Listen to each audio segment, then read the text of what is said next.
Welcome to Inside West Point, Ideas that Impact. I'm Brigadier General Shane Reeves, the Dean of the United States Military Academy at West Point.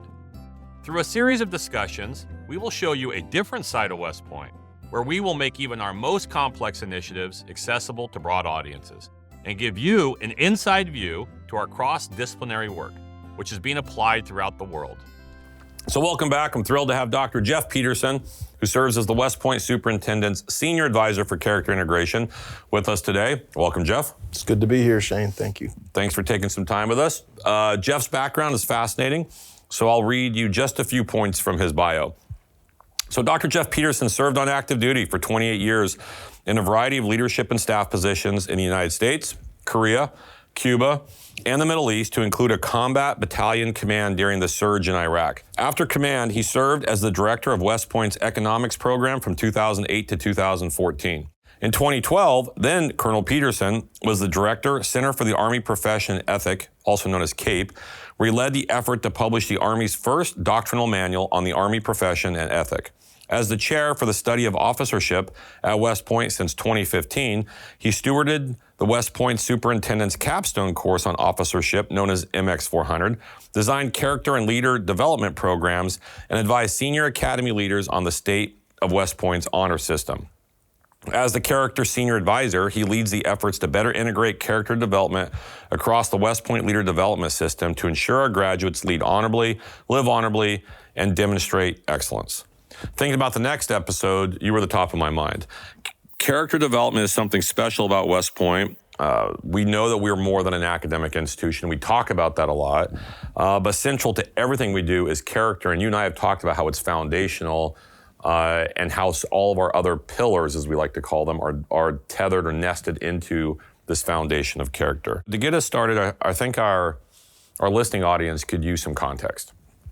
And so let me just ask a very general question. Why is character so central to the mission of the United States Military Academy? Well, when you think about why West Point even exists, our sole purpose is to provide commissioned officers for the United States Army to serve in the Army profession. And the bedrock, or the essential ingredient for the Army profession, is trust. And trust is really a function of three things, at least according to Army doctrine, and I think that this is pretty accurate. Trust is a function of competence, commitment, and then character. And it's a combination of all three. And if you don't have all three, then trust is going to be broken. So as an institution who is providing close to 1,000 officers every year into the Army profession, we need to make sure that they're trustworthy. And so a critical component of that is character and character development. So that's why I think it's essential for what we are. Now, one of the interesting things about West Point is we often have to think about what our comparative advantage is related to other commissioning sources, related to other ways that people can become officers. And there's an argument to be made that you can get a good education in a lot of different places, you can get in shape in a lot of different places, you can get military training in a lot of different places. But there's only one place where you get all three of those immersed in this culture of Army profession and character that really creates an expectation for exceptional trustworthiness in our graduates. So that's why I think it's central to who we are. We have to get that right. Inextricably linked to character at West Point is, I would say, the honor code. And I think most graduates, or those who know West Point, know a lot about our honor code. It's very simple. The cadet will not lie, cheat, or steal, nor tolerate those that do. Could you explain how you see it connected to character, why it's important, and then I'll follow up with how it's developed over the years? So the honor code, in the minds of most graduates, and largely I think in the minds of America, is one of those sacred things about West Point. When people think about West Point, one of the first things that often comes to mind is the Cadet Honor Code. I agree. And this code, though, has evolved over history. And one of the interesting things about this job is that I have dug deep into the history of the Honor Code. And the reality is we didn't even have an honor committee until 1922, under then Colonel MacArthur when he was the superintendent. We didn't have a written honor code until 1947. We didn't have the toleration clause or the non-toleration clause until 1970.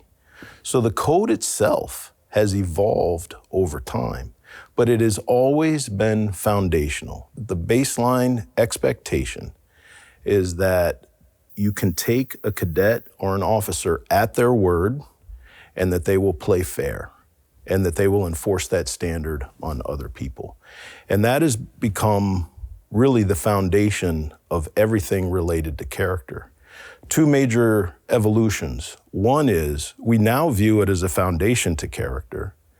In the past, it's sort of been the pinnacle of character. So we've kind of flipped that a little bit. The expectations for what it means to be honorable have changed, evolved, and expanded over time.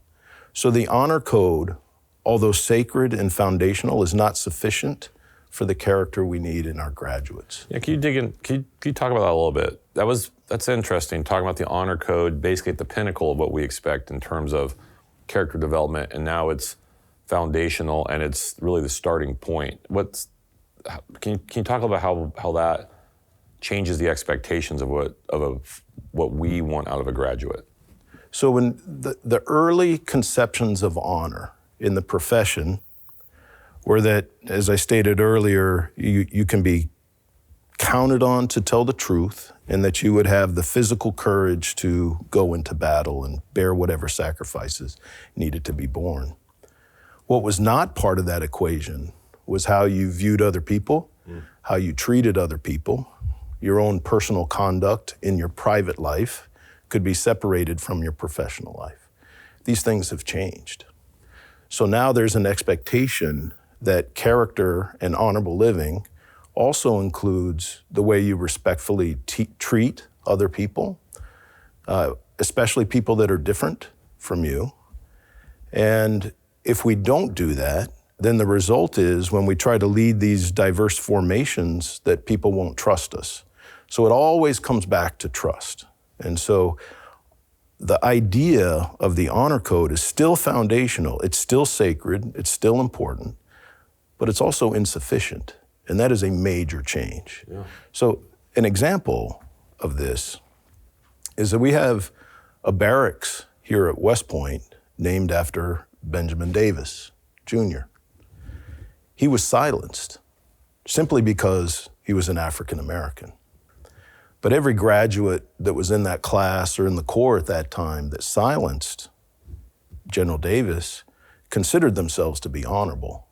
Today, that's completely unacceptable, right? So this is how this notion of character and what it means to live and lead honorably has changed. And I think it's changed for the better, right? We're expanding what it means to be honorable. It also makes it a little more challenging to develop the character necessary to be honorable. But I think it's an important move forward. When you say General Davis was silenced, what does silenced mean for those that are listening? The equivalent of today would be being ostracized for some reason.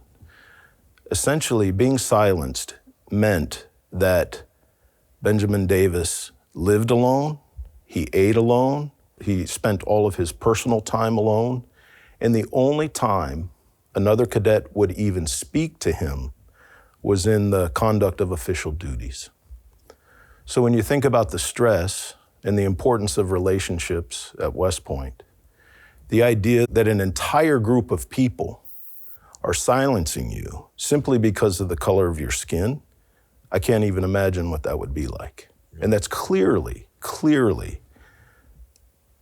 dishonorable and trust-breaking within the formation.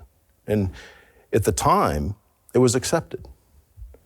It's no longer acceptable, and I think that's a move in the right direction. Do you think that the expectations that someone's going to live honorably in all aspects of their life, what you're basically saying is that the expectation is that you're going to be the same regardless of the situation. There's going to be an authenticity to you. You're going to treat people with respect in all situations, and then we expect you to live. And you made an interesting point about there's no line of demarcation between your personal life and your private life. Is that realistic? Is it realistic to hold someone to that type of expectation? I do think it's realistic, but that doesn't mean it isn't really difficult. But if we think about this in terms of acting differently in different situations, then the only way we can count on you to be a person of character, a leader of character, is when you're in a situation that we think requires it. But leadership today requires a life that is not compartmentalized. If I'm a platoon leader and I have a mixed gender and a mixed race platoon, and I come to work and I say, you know what? I'm going to treat everybody fair. Everybody's going to be equal. And I have the power to put you on additional duty. I can submit you for awards. I can I can recommend punishments. But you just need to know that while I'm at work, I'm all for you. But then when I go home or on social media, maybe I'm posting racist or sexist comments. Maybe with a certain group of people, I'm treating women or people of another race differently. If I'm a soldier and I find out about that, how can I really count on you to treat me fairly? If in one environment you're saying that I'm not equal, but in this environment you're saying that I am, I just don't buy that. Yeah. I don't think you can turn it off and turn it on. Either you respect me or you don't. And you might be able to pretend like you're respecting me, but if you really don't, then it'll come out eventually. It'll come out when you're tired. It'll come out under stress. It'll come out when you're not being watched. So that's why I think we have to push for this idea that you can't really be one person at work and another person at home, at least not in the Army profession. Yeah, and it does, like you said, it all goes back to trust. And I actually think the practical reality is it's very difficult to be different people or have different perspectives in the contemporary age, especially with social media.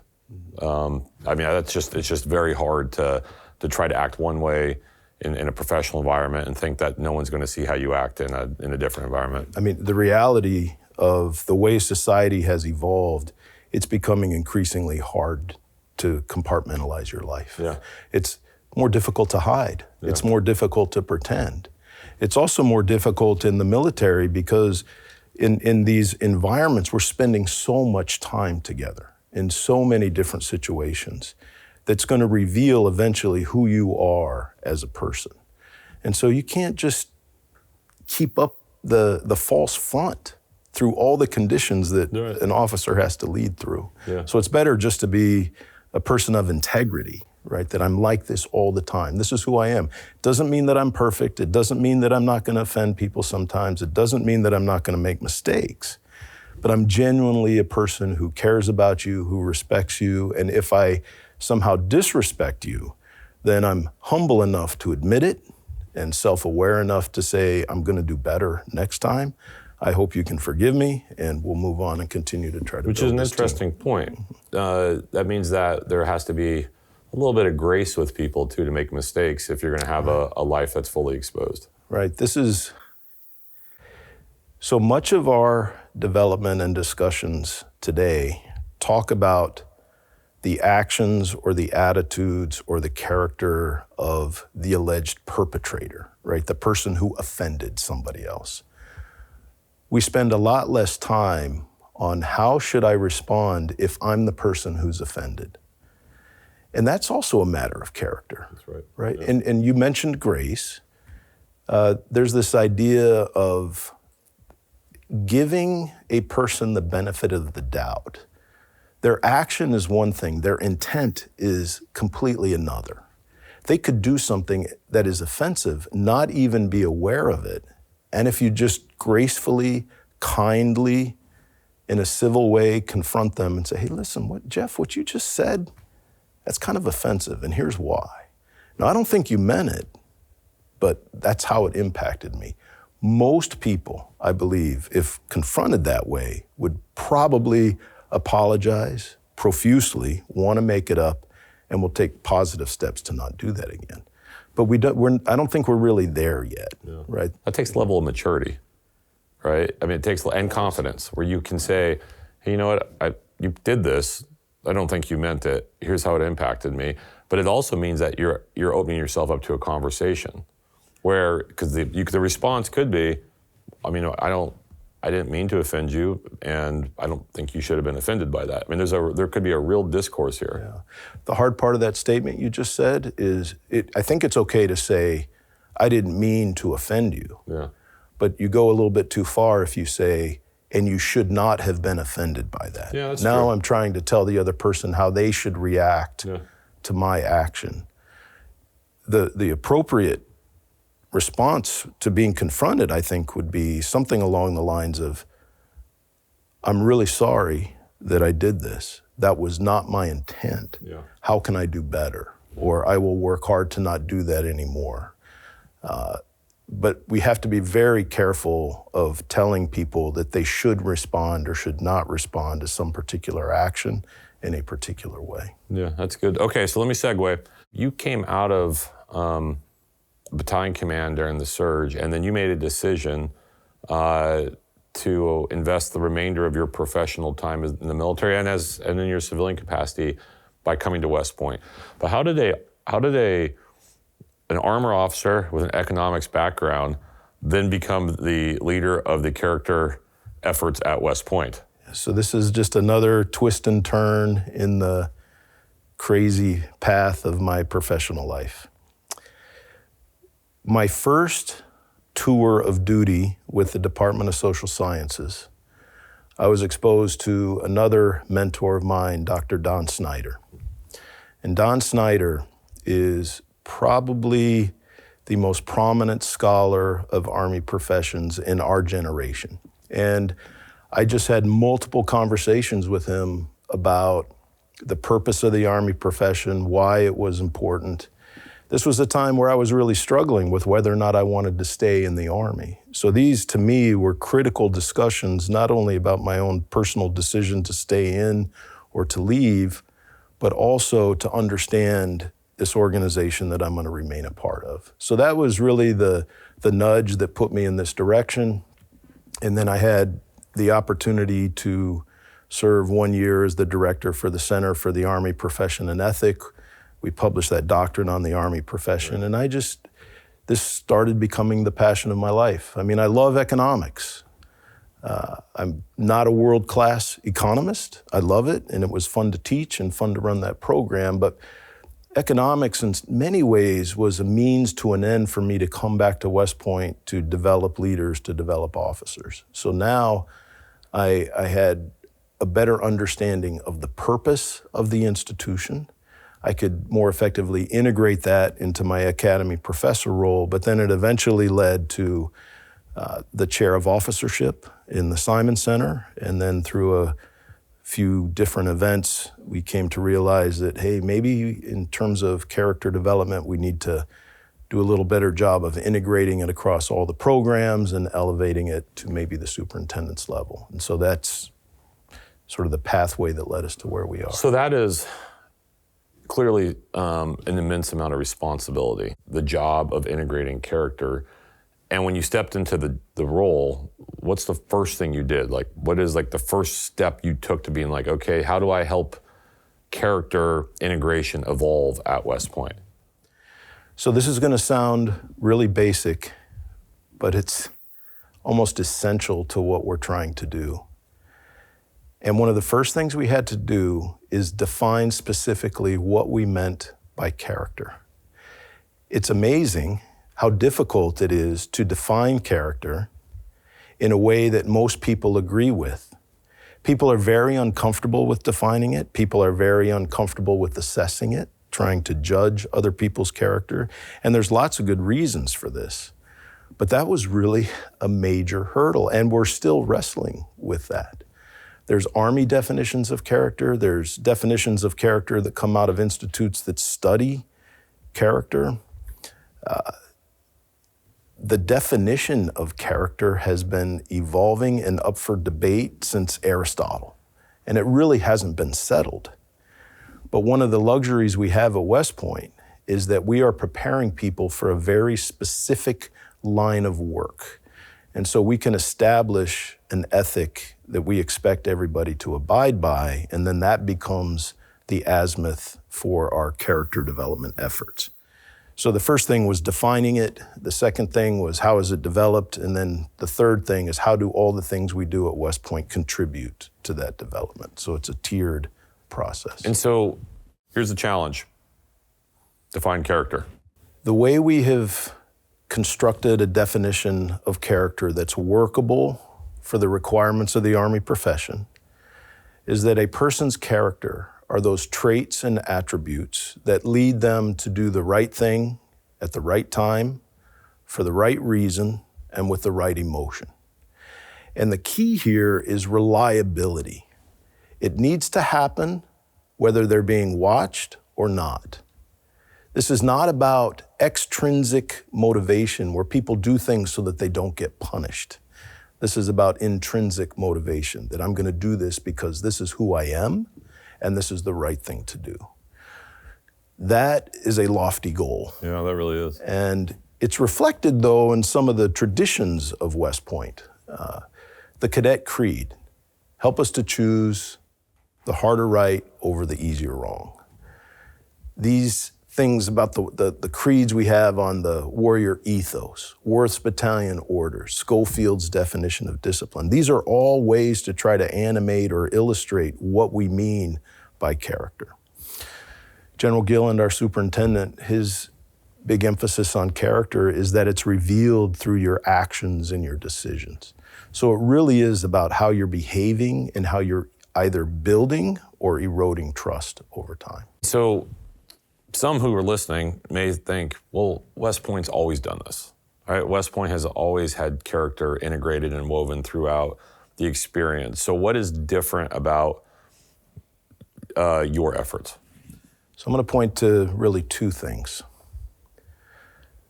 The first is that for the longest time, probably up through the mid-70s, a baseline assumption of West Point was that character was fixed, that character was set by the time that you showed up.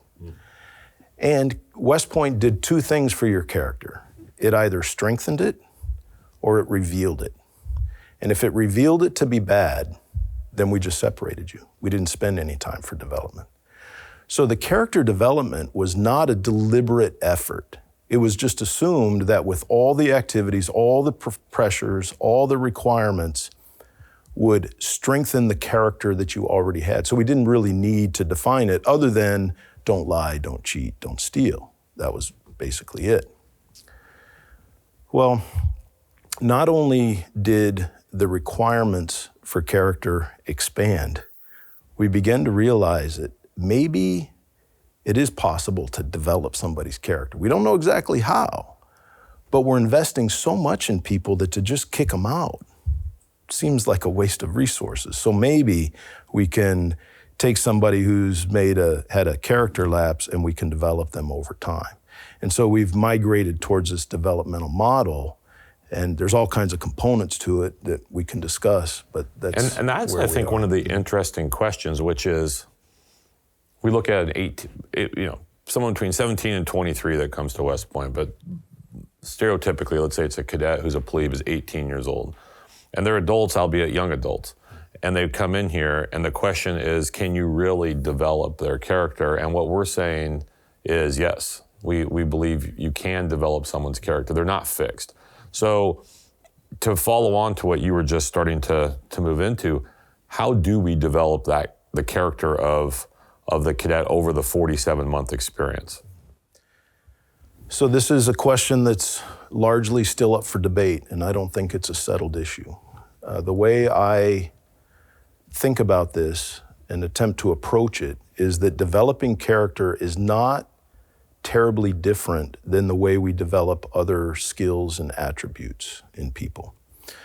I do want to start by saying I'm not sure that it's possible to completely transform somebody's character while they're a cadet unless they have some really negative experience, right? Sometimes the impetus for change is that something bad happens and you realize, oh my gosh, I have to change my ways so that I can either stay at West Point or become the kind of person I want to be. But for the person who's just steadily going through, I'm not sure that character is transformed, but I do think that it's changed some, and I do think that we equip people to change over time. I look at my own life. When people tell me that character is not developed while you're a cadet, I think about my life as a plebe versus my life as a firstie. I was a different person by the time I was a firstie in lots of different ways, but part of that was with my character. And then when I think of how I was as a firstie compared to how I am now, I've continued to grow, and I still got a long ways to go. I mean, one of the challenges with this is that character is a lifelong thing. So we're not perfecting somebody's character as a cadet. We're trying to improve it and then give them the tools for lifelong learning. So compared to other ways of developing people, you need some knowledge, you need some practice, you need to reflect, you need to get some feedback on how you're doing and develop habits that result in good conduct. And these are the kinds of things that equip you to develop your character over time, to strengthen it. Now let me shift specifically to academics. You and I have made some efforts to try to emphasize character education throughout the academic program. I always like to distinguish between education and training. We do both here at the Academy. We do both very well. The training is a bit more of a effort to indoctrinate someone in a particular way so that they get good at it. I think about going to a rifle range. Education is preparing someone for uncertainty, asking them difficult questions that perhaps there isn't a right or wrong answer to. And I think that character education fits very well inside the broader academic program. So one effort that we have tried and that we're really putting some effort into is creating a character thread. A thread, we have a number of threads that run through the academic program, this 40-core sequence that cadets take. And threads, right now we have two, one focused on the study of war and one focused on the human condition. And what we try to do is emphasize certain components of individual courses to create a more comprehensive approach to education in these particular threads. And so the character thread is similar, which is we're trying to pick certain courses that have certain things in there that might highlight to the cadets certain attributes or values or behaviors that we would like them to reflect when they become officers. Can you speak to this character thread that's been developed and how it's being organized? So I think the character thread, which right now consists primarily of 5 core courses, is one of the most essential parts of what we're calling a common character experience. So when we look at the totality of West Point, what we're trying to do is harness all the activities in all of the programs that contribute to some aspect of character development and try to turn them into a coherent whole so that in the minds of cadets, they're going through this experience and they can put together all the pieces that they're learning about character. The academic thread is vital for several reasons. First of all, an important part of character is intellectual virtue. So they're learning the aspects of critical thinking, curiosity, love of learning. And so these are all part of good character, and that's ingrained into the academic program. But they also get exposed to ideas under the tutelage of a member of the profession. Now, it might be a young captain or major, it might be somebody from the more senior military faculty, it might be from a civilian faculty, but they're also part of the Army profession as part of this team. So within this environment, they get taught by a fellow member of the profession on the content that's appropriate for character, and then they get a chance to reflect on it, they get a chance to discuss it. And then if we get this thing right, they can take that from the classroom and they can take that into their summer training experiences, into their athletic experiences, into their activities and clubs in their cadet life. And so all of this begins to reinforce itself by all the different experiences that they have. And so these 5 courses that have been initially indicated or dedicated as this character thread, I think are essential for this overall character development effort. What are the 5 courses? So there's a total of 5 courses in the core curriculum. 2 of them are taken plebe year. History of the Army, what we call HI 101. Every plebe takes that in the fall semester. Then there's psychology for leaders. Half take it in the fall, half take it in the spring. Then in the yearling year, they take philosophy, which is a focus on moral reasoning, moral and ethical reasoning. In their junior year, they'll take military leadership. And then in their senior year, they take the superintendent's capstone course that you mentioned earlier. It's called MX400, but it's on officership. And so that course in and of itself is an integrative course that draws upon multiple experiences.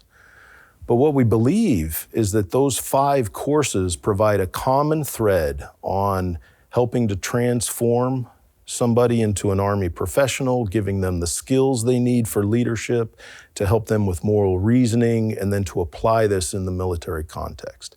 And every single cadet has to take it. Every cadet is graded on it. Every cadet is taught by a professional member of the faculty in these 5 courses. So these are all the best practices, not just for education, but also for character education. One of the things I think that you've done that is both smart but also an indication of how dedicated you are to this idea of helping create this thread is your teaching. And you're teaching HI 101, which is that history of the Army of the Republic. And so what's some of your takeaways from teaching these new plebes this particular course, not just in terms of how much fun it is to teach cadets, but also what have you learned as you start to come in with a little bit of a focus on the character component of the history that they're going to be studying?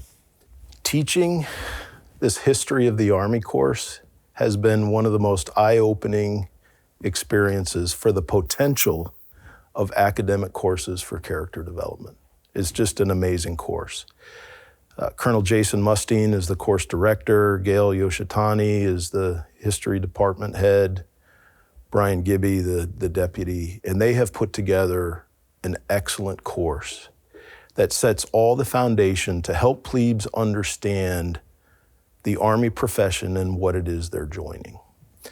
And what's so efficient about it is that the lessons we're taking out of history are really lessons about character. So here's a couple of examples. On the personal character piece, there's all kinds of examples of leaders who overcome adversity, deal with moral complexity, and then lead soldiers in incredibly difficult environments. George Washington is an obvious one. General Grant is another obvious one. Both of these men had to overcome incredible difficulty, had to overcome a lot of self-doubt, a lot of public doubt, and had to set the example for what they expected their soldiers to do. And there's very specific things in the readings that draw out how this happened.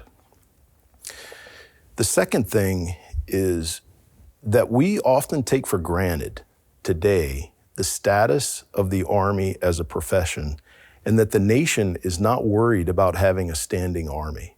This is not the history of our Army. In fact, America was very afraid of a standing Army. Not just the economics of it, but the fear of it, that it would take over the government. And this is rooted in fact in how they were treated by the British Army. But we take for granted now that America doesn't worry about that. But the only reason they don't worry about that is because we've evolved as a profession. Civil control of the military is a critical part of our profession. And that started in the Revolutionary War. The Newburgh Conspiracy, when George Washington put down a revolt of officers that were ready to march on Congress. George Washington giving up his commission once the war was over and turning in his sword to Congress and saying, "I'm not going to stay." He had to operate in an environment that was at times hostile between him and Congress, but he always deferred to Congress. And then this becomes a thread throughout the whole course.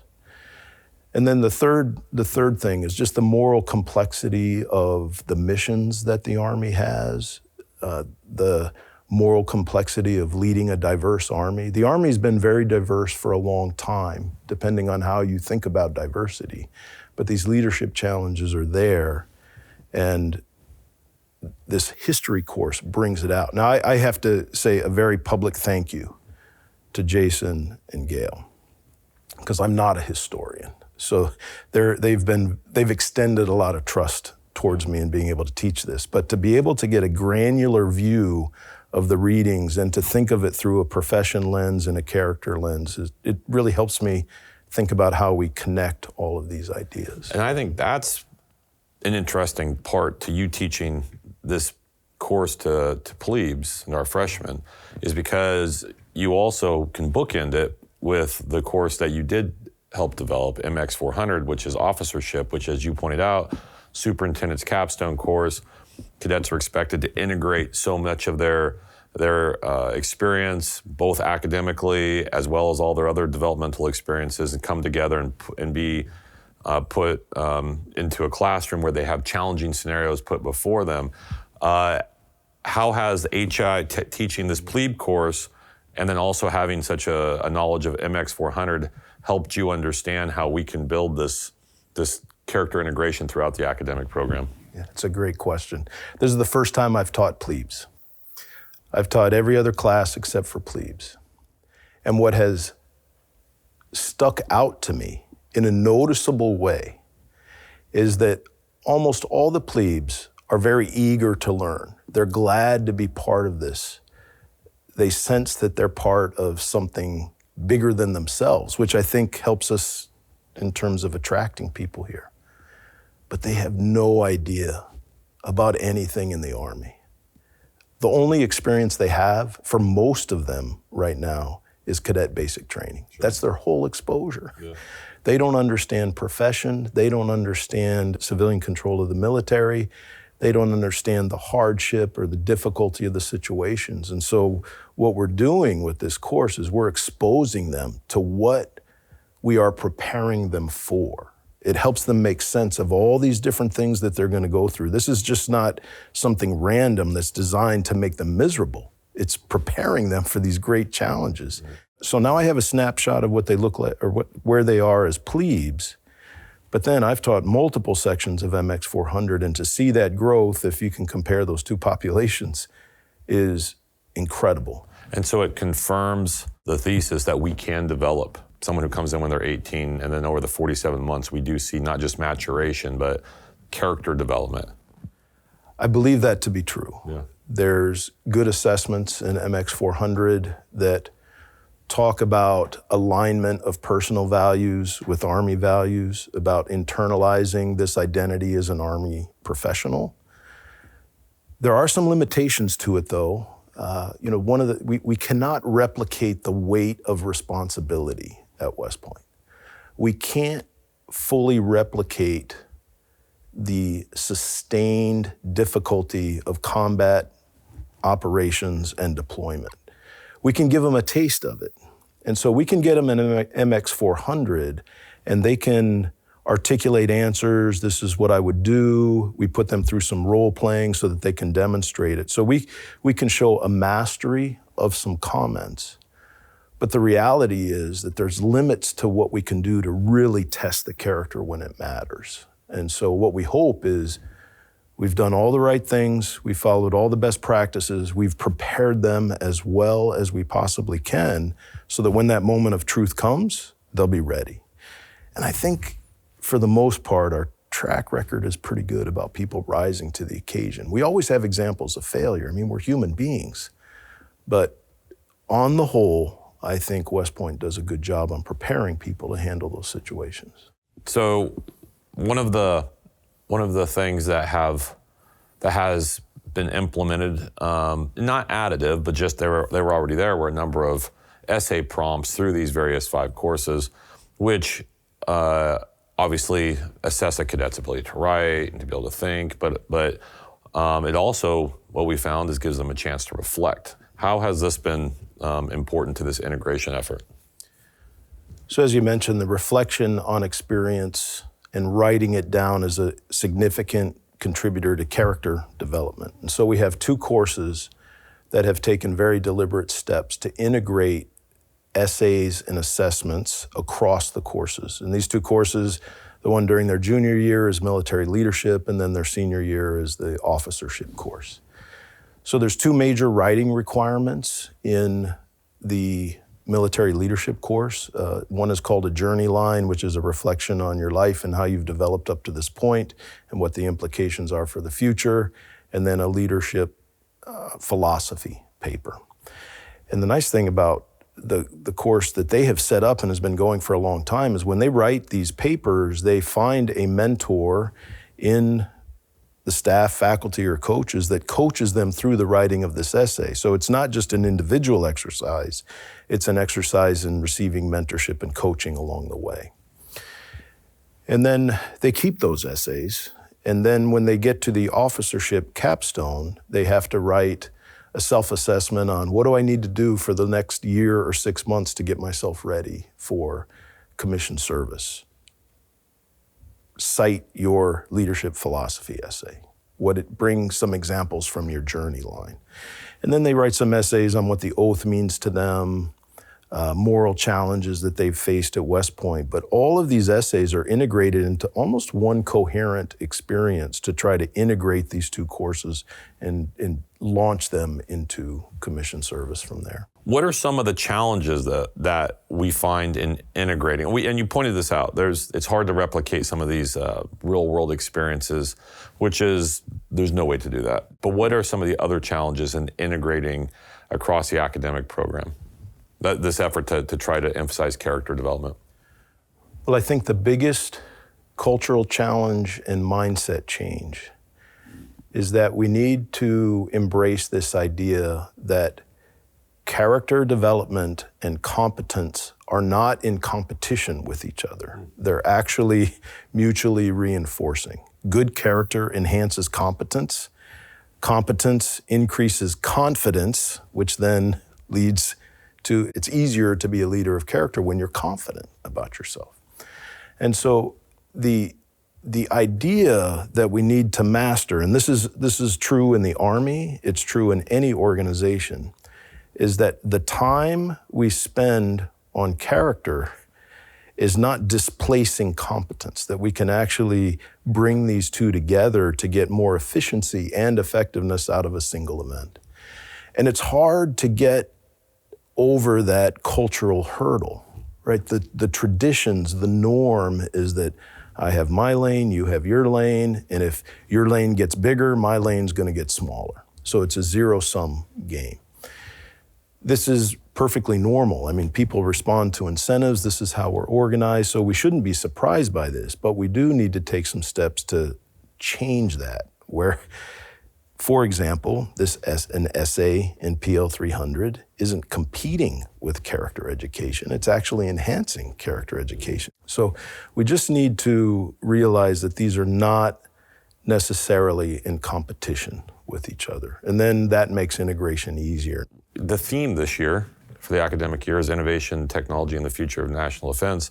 When we talk about innovation being a mindset, this effort to try to not make character just a siloed program equivalent to the physical program and the military program or the academic program, but instead to make it foundational and thematic and approach character education holistically is really, truthfully, revolutionary. And we're trying something very different. Why? Why do you think we needed to try to tie all this together? I think there's 2 reasons. One is a very pragmatic reason, and one is just more about being a profession.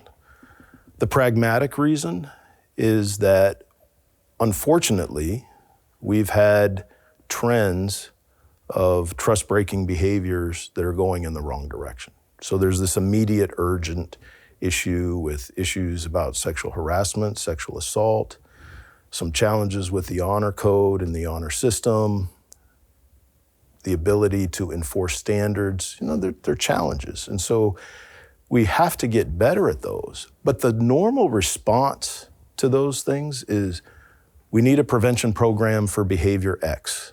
Then we need a different prevention program for behavior Y.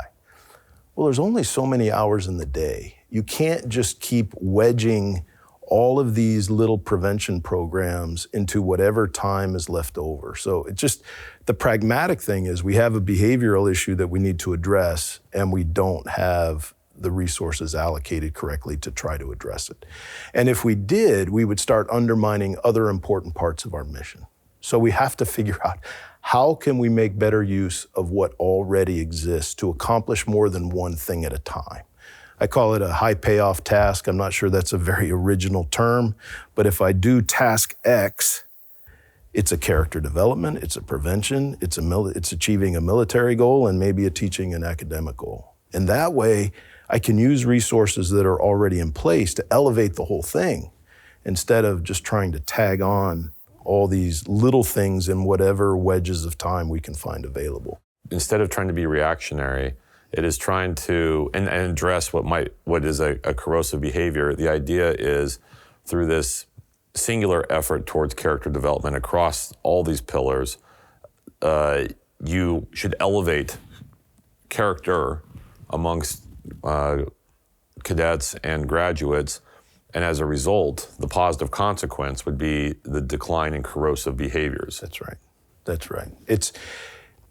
And this is a little bit of the criticism, which is it can be viewed as an indirect approach, that you're not taking a direct approach to adjust behavior. I don't think the research shows that very many of our prevention efforts are very effective at reducing prevalence rates. And so we have to get creative in trying some new and different things. And there's a growing body of literature on upstream prevention and how do you accomplish prevention well before all these behaviors emerge. And one of those upstream prevention aspects is character development. There's one other thing I wanted to say about the importance of this and why we need to do better. And I would make this argument. We could have cadets at West Point that have no misbehavior, no misconduct, no character lapses. They could just be perfect people. We're sending them into an Army that is going to increasingly face moral complexity and moral challenges that if we don't prepare them adequately for it, we're going to regret that. Our op tempo is going up. Our resources are going down, but the expectations don't change. Those are three ingredients for ethical fading, moral disengagement, rationalization. And there's much that's been written on this. Out of the War College, Dr. Lenny Wong wrote an article called Lying to Ourselves, and it's about how the Army can tend to cut corners when they have too much to do and not enough resources to get done. There's a lot of debate about that article, but the conditions, if we're not careful, the conditions are set for moral lapses, and we need to prepare the lieutenants for that, because that's where it starts. And I think General George, in many ways, is starting to recognize this. He's talking about, for example, platoon inventories. We tell cadets in MX400, your first big moral challenge is your change of command inventory, because there's going to be a lot of pressure to, yeah, that's there, or somebody borrows the tool from another place, so we count it as ours. And you've got to set the standard early, but that's where it all begins, and then it's maintenance, and then it's training. So we have to prepare them to handle this pressure that we know exists in the Army. And we talk about this often, which is we're putting serious effort into trying to help cadets, when they graduate, become the officers that can successfully navigate the complexity, the uncertainty, the ambiguity, the grayness that you just described. And so this effort towards emphasizing character across all of our programs, and specifically in the academic program, isn't simply, or shouldn't be viewed simply as a defensive effort to try to eradicate corrosive behaviors, but it also should be viewed as an effort to preparing them to be successful in the most difficult of human conditions, which is warfare. And I think you would agree. I completely agree. And I think that's consistent with the idea of what professions are and what America expects from us. professions largely define themselves by exercising judgment in uncertainty in whatever their area of expertise is. And so we're going to put our graduates in different situations that they never expected.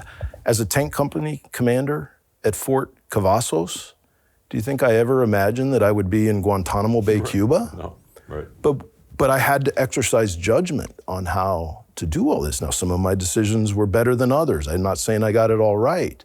But West Point helped prepare me to think through that. And I think it's going to be even more complex as we move forward. When you think about how to exercise judgment in this environment where I have a very diverse platoon that has all kinds of different dynamics going on, a mission set that's uncertain, technology that's invading the battle space like it's never happened before. I'm under scrutiny of the public through all kinds of social media and news. I've got people who are watching me operate while they sit in their living room, watching me on TV or on their phone. I mean, that is an intense, stressful environment that requires incredible judgment. So part of this is giving them the tools through the academic program, the military program, the physical program to navigate all of that. I think that's the essence of why West Point exists. And it's also the essence of why character is important, because that judgment has to be based on exceptional character, adherence to an ethic that meets the expectations for public trust. It's an enormous responsibility. All right, Jeff, so I'm going to go into some rapid fire questions. All right, here we go. You ready? I'm ready. All right, Jeff, what are 3 books you'd recommend to someone wanting to integrate character development into their organization? The West Point perspective of it, read Carved in Granite by Lance Betros. It's probably the best and most thorough analysis of West Point's history as an institution and how all the different programs interact. If you want a business application, I would say go with Stephen Covey, The Speed of Trust. It's very practical, and it captures the damage that a lack of trust can bring. And so I would definitely recommend that book. And then a book by Martin Dempsey, No Time for Spectators. I think that that's one of the best books that talk about his experiences at West Point and how he then applied those experiences as a very senior and accomplished leader. And there's great discussions about the importance of character. So those 3 would be good. If you could have lunch with any historical person, who would it be? So this is going to sound a little bit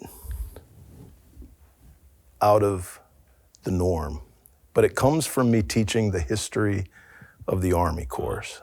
And it's about a Medal of Honor winner from the Boxer Rebellion.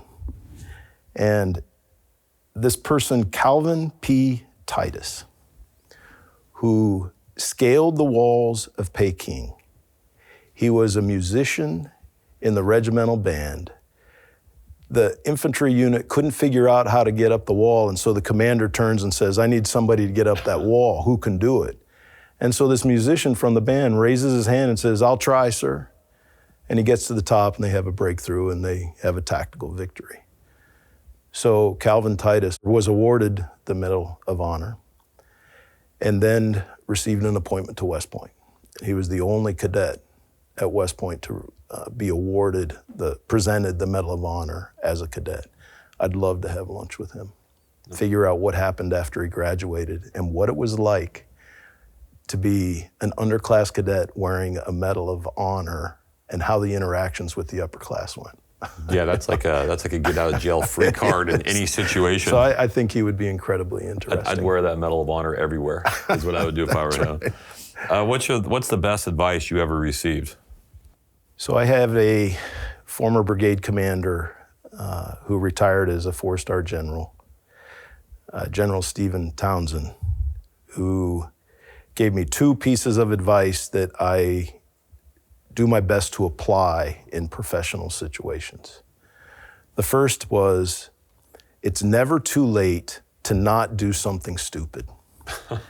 And I think about that all the time because it's easy to get caught up in the momentum and you get on this proverbial bus to Abilene where everybody's afraid to say we shouldn't do this because of the time that's been spent already, but you can always stop doing something stupid. Then the second thing he said was, if I haven't given you appropriate commander's guidance and you can't get in touch with me, figure out what that guidance should be and then act as if I gave that guidance. And I didn't realize it at the time, but what he was doing was empowering subordinate leaders to do what was necessary to get the job done. Don't wait for me to tell you what needs to be done. Figure it out and get it done. And I think that's pretty powerful. And that is a clear advantage to the U.S. Army when we empower junior officers to do that. What's your most treasured possession? This is a recent one for me. So my father was a chaplain in the Army for 30 years and recently passed away. And part of remembering him was to put together a photo collage that runs, with music in the background. And as I watch that, I'm reminded of how one person who is a person of character can have such a positive impact on his family, on such a wide circle of friends, and in his case, the United States Army. And I find that to be pretty inspirational. And it connects to everything that's important to me, that he relayed to me. The importance of family, the importance of faith, the importance of our country, serving the country in the Army, and doing the very best that you can to be as good a person as you can for as many people as possible. So I watch that, and that's my most prized possession right now. So that replaced your cadet robe as your most prized possession?